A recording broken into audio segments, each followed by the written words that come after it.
শুরুতে শুভেচ্ছা অভিনন্দন। আজকের ভিডিওতে সবাইকে আমন্ত্রণ জানাচ্ছি। আজকে হচ্ছে আমি দেশি মুরগির এই যে বাঁধাকপির পাতার ব্যবহার দেখাচ্ছি। এই যে দেখেন, এই পাতাকপির পাতার ব্যবহার। এগুলা পাতাকপির যেগুলা উচ্ছিষ্ট ফেলে দেয়, এই ফেলে দেওয়া অংশগুলো আমি আজকে এই দেশি মুরগিগুলোকে দিলাম। ওরা কীভাবে খাচ্ছে দেখেন, কেউ খাচ্ছে, কেউ ওইদিকে আরাম করতেছে। এই যে দেখেন,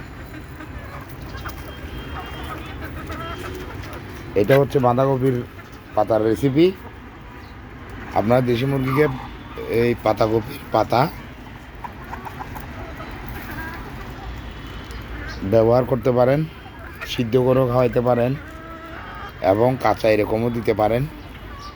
আমি সিদ্ধ করেও খাওয়াচ্ছি। এই যে সিদ্ধ করাগুলো আমি দেখাচ্ছি আপনাদেরকে। এই যে দেখেন, সিদ্ধ করা এগুলোর সাথে আবার দানাদার খাবার এবং কুড়া ভুসি এগুলো মিশিয়ে তারপরে দিব। তো এখন হচ্ছে ওরা এই পাতাকপির ব্যবহার আপনারাও করতে পারেন, দেশি মুরগির জন্য উপকার হবে। আবার শীতকাল এসে গেছে, এই খাওয়ানোর চেষ্টা করবেন দুপুরের দিকে।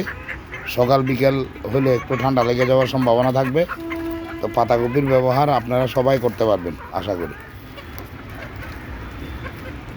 ভিতরেও মুরগি আছে, এই যে দেখেন।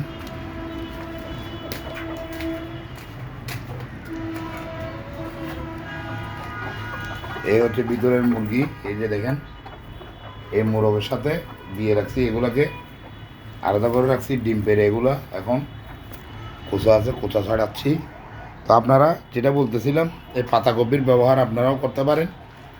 যদি আবদ্ধ অবস্থায় থাকে পাতাকপি এনে দিবেন, ফুলকপির পাতা এনে দিবেন, বিভিন্ন লতা পাতা ঘাস এনে দিবেন, দেখবেন টুসটাস করে খেয়ে নিচ্ছে।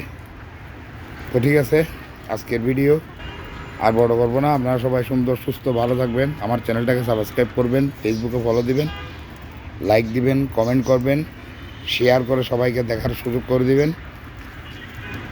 খুদা হাফেজ, আসসালামু আলাইকুম।